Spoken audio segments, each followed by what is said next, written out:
अपना next topic है binding energy. Binding energy यानी बंधन ऊर्जा। बंधन ऊर्जा क्या होती है? किसी भी नाभिक को उसके घटक न्यूक्लियन के अंदर डिवाइड करने के लिए आवश्यक ऊर्जा होती है। तो उस ऊर्जा को क्या कहा जाता है? बंधन ऊर्जा या बाइंडिंग एनर्जी कहा जाता है। ये हम कैसे कैलकुलेट करते हैं? इसका फॉर्मूला क्या होता है? ZnP minus A minus Z into Mn minus NaZ। Z जो हम पहले पढ़ चुके हैं क्या है हमारे पास? परमाणु क्रमांक। Mp क्या है? Mass of proton. A द्रव्यमान संख्या। Mn क्या है हमारे पास? Mass of neutron. और NaZ क्या है? जो परमाणु हमने यूज में लिया उसका मास यानी टोटल मास। इसका जो हम कैलकुलेशन करते हैं वो AMU के अंदर हम निकालते हैं, तो इसलिए हमने इसको डायरेक्ट मल्टीप्लाई कर दिया 931.5 मिली इलेक्ट्रॉन वोल्ट से। तो बंधन ऊर्जा क्या होती है वो आपको ध्यान रखना है, और यहाँ से बेस्ड हमारे पास न्यूमेरिकल आते हैं बंधन ऊर्जा और मास डिफेक्ट से रिलेटेड। तो बंधन ऊर्जा ऐसी एनर्जी जो किसी भी नाभिक को उसके घटक न्यूक्लियनों के अंदर डिस्ट्रीब्यूट करती है या डिवाइड करने के लिए आवश्यक है, वो क्या कहलाएगी? अपनी बंधन ऊर्जा कहलाएगी। नेक्स्ट अपने पास आता है मास डिफेक्ट, द्रव्यमान शक्ति, जिसको किससे डिनोट किया जाता है? डेल M से डिनोट किया जाता है।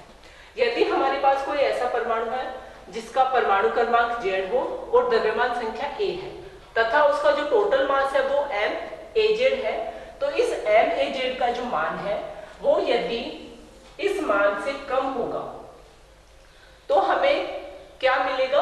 द्रव्यमान शक्ति मिलेगी। द्रव्यमान शक्ति का फॉर्मूला भी सेम यही है। यहाँ पे हमने इसको 931.5 से मल्टीप्लाई किया, जबकि यहाँ पे हम 931.5 से मल्टीप्लाई हमारा नहीं होगा। तो ये जो फॉर्मूला है ये फॉर्मूला हमारे लिए किसके लिए हो गया? मास डिफेक्ट के लिए। तो डेल M इक्वल टू क्या हो जाएगा? Minus ZnP minus of A minus Z into Mn minus MaZ। तो इससे हम मास डिफेक्ट भी निकाल सकते हैं। तो यहाँ नेक्स्ट टॉपिक अपने पास आता है कि मास डिफेक्ट और बाइंडिंग एनर्जी यानी द्रव्यमान शक्ति और बंधन ऊर्जा के अंदर क्या रिलेशन है। तो बाइंडिंग एनर्जी जो होती है वो बराबर होती है mass defect into C square के, या हम इसको मिली इलेक्ट्रॉन वोल्ट में कन्वर्ट करना चाहिए यानी AMU के अंदर हम डालना चाहे तो क्या कर देंगे हम? Del M into 931.5 milli electron volt. तो यहाँ से हम मास डिफेक्ट भी निकाल सकते हैं। तो आपको मास डिफेक्ट कैसे निकाला जाता है इसका भी न्यूमेरिकल पूछा जाता है और बाइंडिंग एनर्जी कैलकुलेट करने के लिए भी पूछा जाता है। नेक्स्ट चलते हैं हम, तो हमारे पास आता है पैकिंग फ्रैक्शन। पैकिंग फ्रैक्शन जिसको हम स्मॉल f से डिनोट करते हैं और इसको बोला जाता है संकुलन गुणांक। तो संकुलन गुणांक क्या होता है किसी भी परमाणु के लिए? संकुलन गुणांक होता है किसी भी परमाणु का ओरिजिनल द्रव्यमान यानी जो उसका द्रव्यमान है M, उसमें से यदि उसकी द्रव्यमान संख्या A को माइनस करके उसकी द्रव्यमान संख्या से डिवाइड कर दिया जाए तो जो क्वांटिटी हमें मिलेगी वो क्या कहलाएगी? संकुलन गुणांक कहलाएगी।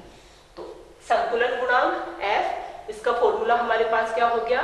M minus A upon A। ये होता है संकुलन गुणांक। जो फॉर्मूले हैं वो हमें याद रखने हैं।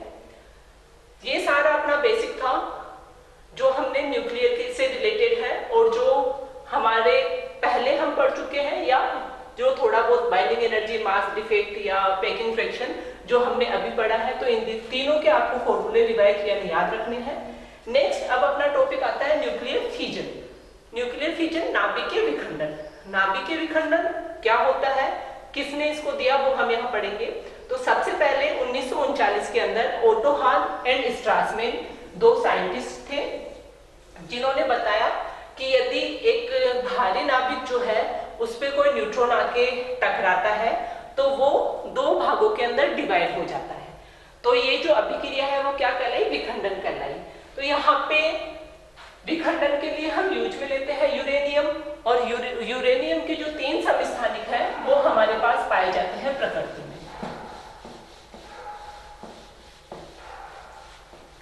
तो कौन कौन से हैं? एक है अपने पास 92 यूरेनियम 234, एक होता है 92 यूरेनियम 233 और एक होता है हमारे पास 92 यूरेनियम 238।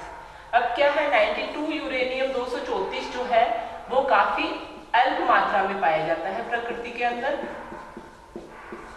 और 92 यूरेनियम 38 जो है ये बहुत भारी न्यूट्रॉन के जब आप इससे टक्कर करवाओगे तो ये विखंडित होगा। लेकिन यूरेनियम 92 जो है वो प्रचुर मात्रा में पाया जाता है और यहाँ पे हमें काफी भारी न्यूट्रॉन की जरूरत नहीं पड़ती है। तो इन 3 समस्थानिकों से हम विखंडन के लिए जो यूज में लेते हैं वो कौन सा समस्थानिक यूज में लेते हैं? 92 यूरेनियम 235। और क्यों लेते हैं? क्योंकि ये प्रकृति के अंदर काफी मात्रा में पाया जाता है और यहाँ पे हमें भारी न्यूट्रॉन्स की आवश्यकता नहीं होती, यानी अधिक एनर्जी वाले न्यूट्रॉन्स की आवश्यकता नहीं होती है। कम एनर्जी वाले न्यूट्रॉन्स की टक्कर से भी ये विखंडित हो सकता है। तो हम न्यूक्लियर फिशन की जो रिएक्शन है, क्या है आपकी रिएक्शन? 92 यूरेनियम पे जब हमने एक न्यूट्रॉन का प्रहार करवाया तो वो कन्वर्ट हो गया यूरेनियम 236 में और किस 2 भागों में टूट गया? बेरियम 141 और क्रिप्टॉन 92 के अंदर वो डिवाइड हो गया। कुछ न्यूट्रॉन्स इसने निकाले, न्यूट्रॉन्स के साथ साथ इसने क्या निकाला? काफी मात्रा के अंदर ऊर्जा निकाली। यानी यहाँ पे इस इक्वेशन के अंदर ऊर्जा भी क्या होती है? निर्मुक्त होती है, ऊर्जा भी यहाँ निकलती है। या इस चीज को हम समझना चाहे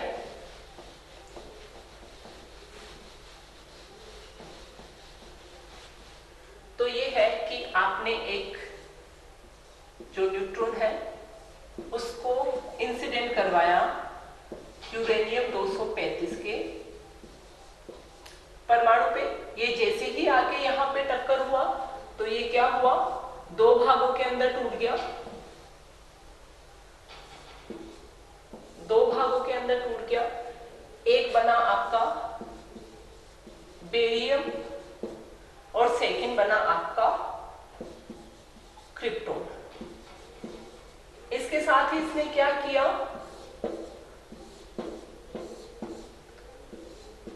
न्यूट्रॉन्स भी निकाले और कुछ ऊष्मा भी निर्मुक्त की। तो बेसिकली ये हमें ध्यान रखना है कि एक न्यूट्रॉन को हमने यूरेनियम 235 के नाभिक पे टक्कर करवाई, टक्कर करवाने के बाद ये 2 पार्ट्स के अंदर डिवाइड हो गया।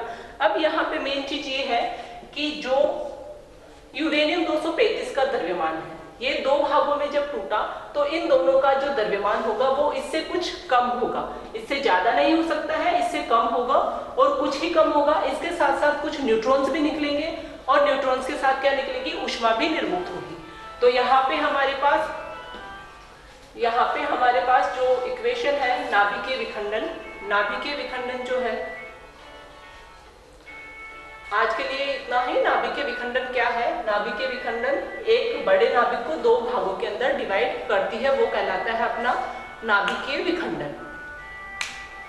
इसके आगे हम नेक्स्ट क्लास में पढ़ेंगे। Thank you.